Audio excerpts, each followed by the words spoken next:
Okay, hatching part 2. So this may seem like a huge jump. And quite honestly, it looks that way at the beginning, but then once you're into it, it's okay, trust me.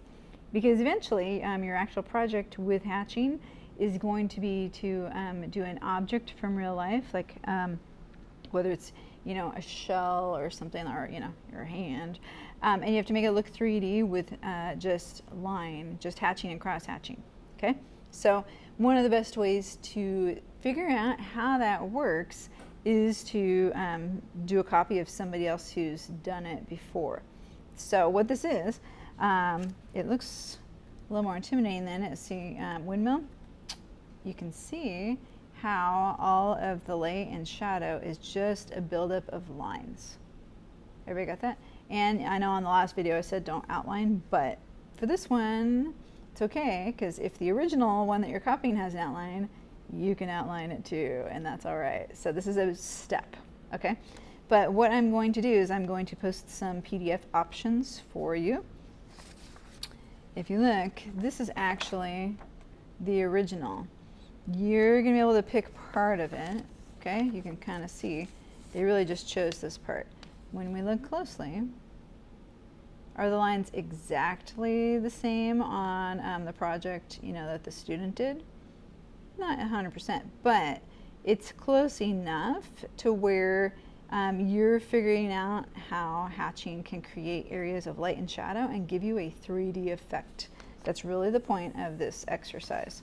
So these may not be exactly, but this is a pretty good example. I'm not gonna lie, this person did a pretty good job. Okay, is it exactly the same? No.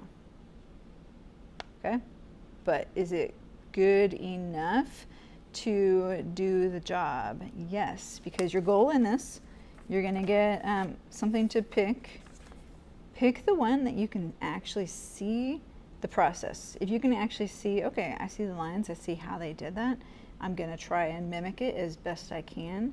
That's what you want, okay? Don't look for the easiest. Pick the one that you can actually see what's going on, okay? You're gonna do a very light pencil sketch. When you work with pen, you start with pencils, so you can kind of see it down here. But they didn't just sit and bust this out with pen, okay? So your first step is you are gonna get your original.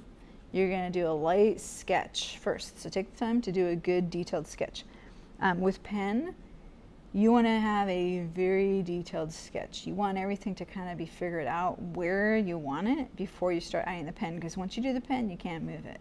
So your pencil sketch for this, your prep drawing, take the time, do your proportions a little bit. Does it have to be 100% accurate? No, okay?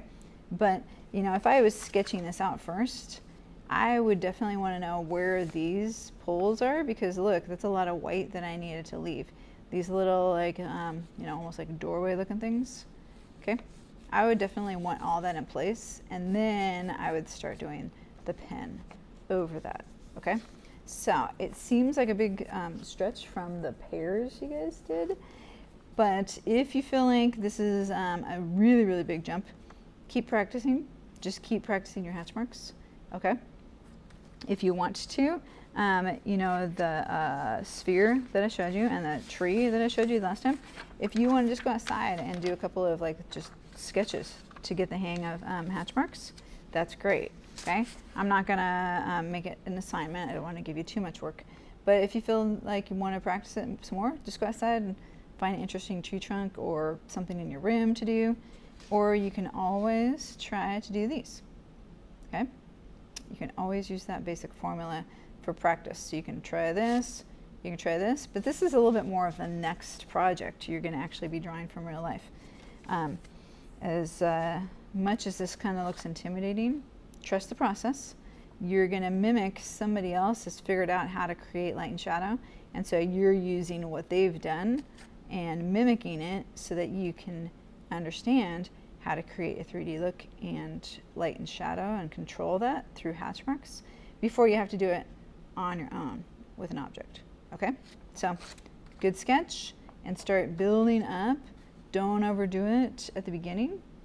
One last thing, and then you're off and running. I forgot to mention this on the last video, so I need to make sure you guys understand this. I'm going to use Sharpie because it's a lot more obvious with Sharpie.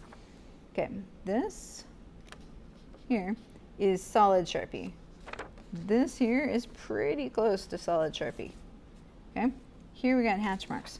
What happens is when you're hatching, okay, say I'm hatching right here, you want to have a little bit of the paper still visible. So even if I have a really dark area and I'm cross hatching, sorry, my Sharpie is dying on me.